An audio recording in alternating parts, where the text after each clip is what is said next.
Voilà, un objectif de plus atteint, parce que je me retrouve donc en Australie, à Brisbane plus précisément.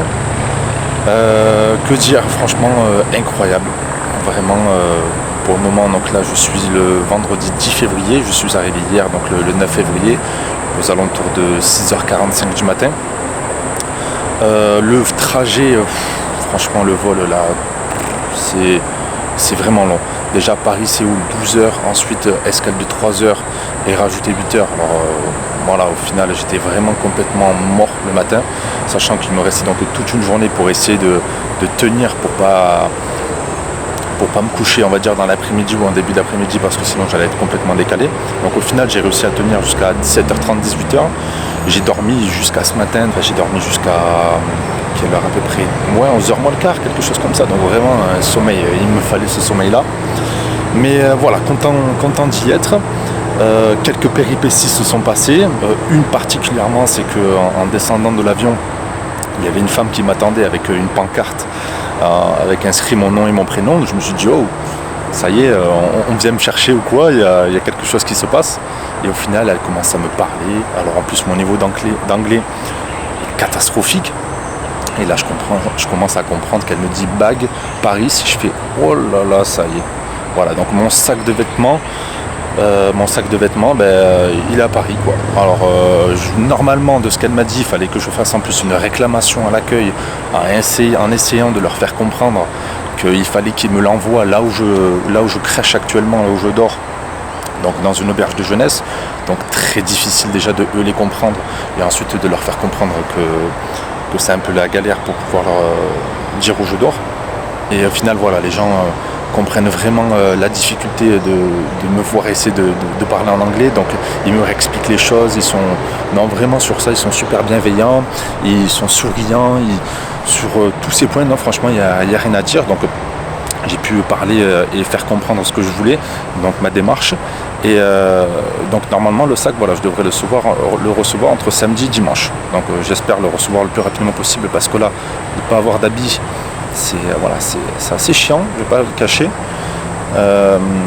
Mais voilà, donc au final ça c'est fait. Donc je suis sorti de l'aéroport, j'ai pris le train, je suis allé en centre-ville, donc il fallait que je trouve des vêtements. J'étais obligé, je ne pouvais pas non plus tenir qu'avec les vêtements en plus de mon jour de départ, sachant qu'en plus quand je suis parti donc en France, on est encore en hiver. Et il faisait 3 degrés. Et là j'arrive ici, donc actuellement il fait 30 degrés. Il est 16h30 il me semble. Voilà, nickel, un short au t-shirt, rien à dire sur ça. Donc voilà, j'ai dû aller à H&M, j'ai acheté quelques habits pour pouvoir tenir quelques jours. Et ensuite ce que j'ai fait, c'est que j'ai pris donc déjà à l'aéroport mon numéro de téléphone australien, parce que ça c'est obligatoire pour qu'on puisse parler avec moi sur le sol australien et également avoir un taf. Ensuite je suis allé ouvrir donc un compte bancaire australien. Donc ça m'a pris 10 minutes, la conseillère exceptionnelle. Elle m'a parlé vraiment en détail du compte, elle m'a réexpliqué certaines choses pour que je puisse bien comprendre, donc vraiment avec les termes australiens. Donc sur ça, super sympa. Donc le compte bancaire, ça c'est fait. Ensuite j'ai demandé donc mon numéro de téléphone, donc c'est un numéro pour pouvoir travailler également sur le sol australien. Et après je me suis rendu donc à l'auberge de jeunesse. Donc auberge de jeunesse plutôt sympa, pas mal de Français. Donc dans ma chambre on est 5 en tout, il y a 3 Français, 3 Français et un Australien. Et voilà, ça va, ça se passe bien, tranquille, pas plus à dire sur ce sujet-là. Et voilà, aujourd'hui donc je suis allé faire un petit tour en ville. Donc là ça fait à peu près 3-4 heures que je marche. Donc voilà, j'ai fait ce petit tour bien sympa. Je me régale. J'ai traversé donc une rivière qui a donc en plein centre de Brisbane. J'ai marché donc également le long. Vraiment, j'ai enregistré quelques trucs. Non, peut-être que je l'ai mis en avant, ou peut-être que je l'ai mis avant ce passage ou après, je sais pas trop encore. Je le verrai au niveau du montage. Mais voilà, franchement, super agréable. Là, je suis dans un petit parc en plein centre de Brisbane. Donc c'est le centre botanique, c'est parc botanique, le parc botanique de Brisbane. Que dire de plus, vraiment à l'aise. Les décors sont incroyables. Les gens, j'aimerais vraiment parler de ça, parce qu'ils sont chaleureux, ils sont souriants, ils te sourient dans la rue et tout. vraiment, il y a une différente mentalité. En plus, quelque chose d'incroyable, c'est durant mon vol pour aller de Séoul à Brisbane, j'étais assis à côté d'un couple d'Australiens. Ils ont commencé à se présenter, tout ça, à me dire qui ils étaient. Et on parlait, tout ça. Donc moi, je leur ai dit que voilà, je venais en Australie pour développer mon anglais, hein, parce que je pars de vraiment très très bas.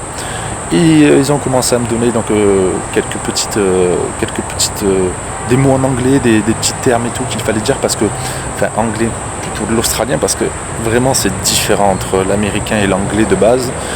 Vraiment, ils ont des termes assez spécifiques de l'Australie. Donc ils m'ont donné donc quelques petits conseils, et franchement sur ça, vraiment nickel, vraiment au top ces gens-là. Et il m'a même donné son numéro, le mec, pour qu'on puisse en discuter. Il m'a donné également un endroit où ils allaient souvent avec sa femme, donc un marché en plein centre de Brisbane, s'ils voulaient qu'on se rencontre ou quoi. Il me disait que voilà, parce que moi j'aimerais bien travailler dans la construction, et il me disait que voilà, il avait un collègue qui travaillait dans la construction, si je voulais le voir, tout ça, j'avais juste à me rendre sur le lieu et tout. Donc vraiment super sympa. Donc sur ça, je suis plutôt content de cette première journée, on va dire. Donc vraiment agréable. Voilà, moi je vais continuer un peu cette marche et voir ce qu'il y a de plus sur Brisbane.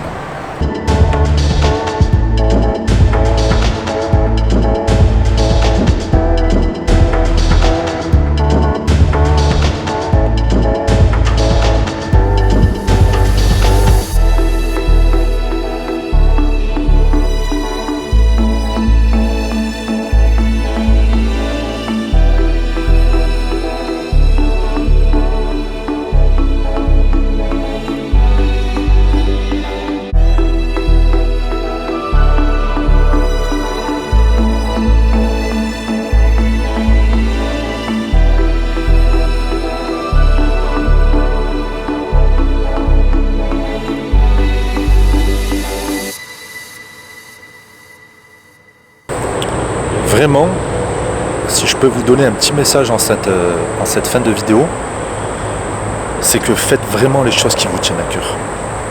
Parce que vous regretterez jamais ce que vous avez fait. Là, juste en ayant fait ce que j'ai fait actuellement, je sais que je ne regretterai pas. Là, je sais que j'ai grandi juste en ayant 2 jours d'expérience en Australie.